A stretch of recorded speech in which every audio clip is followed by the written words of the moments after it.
जब आप सफलता और असफलता को मिलाते हैं तो क्या होता है? आइए जानें कि क्या वे वास्तव में एक साथ काम कर सकते हैं। सफलता और असफलता को मिलाने की अवधारणा विरोधाभासी लग सकती है, लेकिन यह पता लगाने के लिए एक महत्वपूर्ण विषय है। क्यों? क्योंकि हम अक्सर इन दो घटनाओं को परस्पर अलग मानते हैं, जबकि वास्तव में वे गहराई से परस्पर जुड़े हुए हैं। हम अक्सर सफलता को अंतिम लक्ष्य, उपलब्धि के शिखर के रूप में देखते हैं। यह वह अंतिम रेखा है जिसके लिए हम सभी प्रयास कर रहे हैं, वह चीज जो हमें मान्यता और पहचान देती है।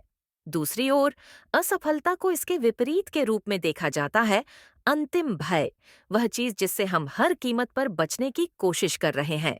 हमें छोटी उम्र से ही सिखाया जाता है कि असफलता बुरी है, कि यह शर्म की बात है और सफलता ही एकमात्र स्वीकार्य परिणाम है। यह विरोधाभास दोनों के बीच एक अस्वस्थ संबंध बनाता है। हम या तो सफल लोगों को आदर्श मानते हैं, उन्हें ऊंचे स्थान पर रखते हैं, या हम असफल लोगों को बदनाम करते हैं, उन्हें हारे हुए के रूप में लिखते हैं। लेकिन क्या होगा अगर मैं आपसे कहूं कि यह दृष्टिकोण हमें लाभ से ज्यादा नुकसान पहुंचा रहा है? यह हमें सीखने, बढ़ने और वास्तव में संपन्न होने से रोक रहा है। सफलता और असफलता को विपरीत के रूप में देखने से हम विकास के लिए मूल्यवान सबक और अवसरों को खो रहे हैं।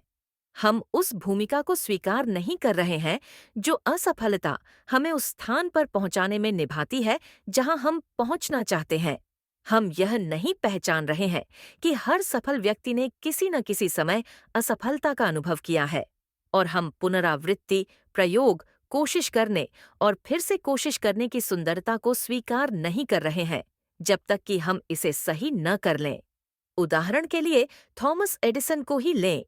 वे प्रकाश बल्ब का आविष्कार करने के लिए प्रसिद्ध हैं, लेकिन जो बात ज्यादातर लोग नहीं जानते हैं वह यह है कि सही करने से पहले वे 1000 से ज्यादा बार असफल हुए। या J.K. राउलिंग, जो हैरी पॉटर लिखना शुरू करने से पहले कल्याणकारी योजनाओं पर निर्भर रहने वाली एक अकेली माँ थीं। उन्हें 12 प्रकाशकों ने अस्वीकार कर दिया था। फिर आखिरकार एक प्रकाशक ने उनकी किताब प्रकाशित करने पर सहमति जताई। इन लोगों ने असफलता को खुद को परिभाषित नहीं करने दिया।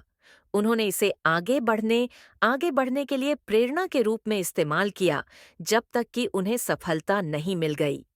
ऐसे अनगिनत उदाहरण हैं जिन्होंने असफलता को सफलता में बदल दिया है। स्टीव जॉब्स को एप्पल से निकाल दिया गया था, लेकिन वापस आकर उन्होंने हमारे समय के कुछ सबसे इनोवेटिव प्रोडक्ट बनाए। माइकल जॉर्डन को उनकी हाई स्कूल बास्केटबॉल टीम से निकाल दिया गया था, लेकिन उन्होंने इसे प्रेरणा के रूप में इस्तेमाल करके अब तक के सबसे महान खिलाड़ियों में से एक बन गए। यह सूची बहुत लंबी है। यहाँ मुख्य लर्निंग ये है कि असफलता के अनुभव के बिना सफलता मौजूद नहीं हो सकती। वे परस्पर अलग नहीं हैं, वे पूरक हैं। हर असफलता सीखने, बढ़ने, अनुकूलन करने और फिर से प्रयास करने का अवसर है। हर सफलता हजारों असफलताओं के बाद मिलती है। इसे स्वीकार करके हम असफलता को एक बाधा के बजाय एक कदम के रूप में देखना शुरू कर सकते हैं। जब हम स्वीकार करते हैं कि असफलता यात्रा का एक स्वाभाविक हिस्सा है, तो हम इसे अपने विचारों को रिफाइन करने, दोहराने और प्रयोग करने के अवसर के रूप में देखना शुरू करते हैं। हम यह देखना शुरू करते हैं कि हर नहीं हमें उस हाँ के करीब ले जाती है जिसकी हम तलाश कर रहे हैं। हम यह देखना शुरू करते हैं कि सफलता एक बार की घटना नहीं है, बल्कि विकास और सुधार की एक सतत प्रक्रिया है। अंत में यह सफल होने या असफल होने के बारे में नहीं है। यह दोनों को गले लगाने और यह पहचानने के बारे में है कि वे एक ही सिक्के के दो पहलू हैं। तो आइए सफलता और असफलता के साथ अपने रिश्ते को फिर से परिभाषित करना शुरू करें। आइए उन्हें विपरीत के बजाय पूरक के रूप में देखना शुरू करें। और आइए असफलता को अपने लक्ष्यों की ओर बढ़ने के लिए प्रेरणा के रूप में उपयोग करना शुरू करें। वीडियो देखने के लिए धन्यवाद दोस्तों।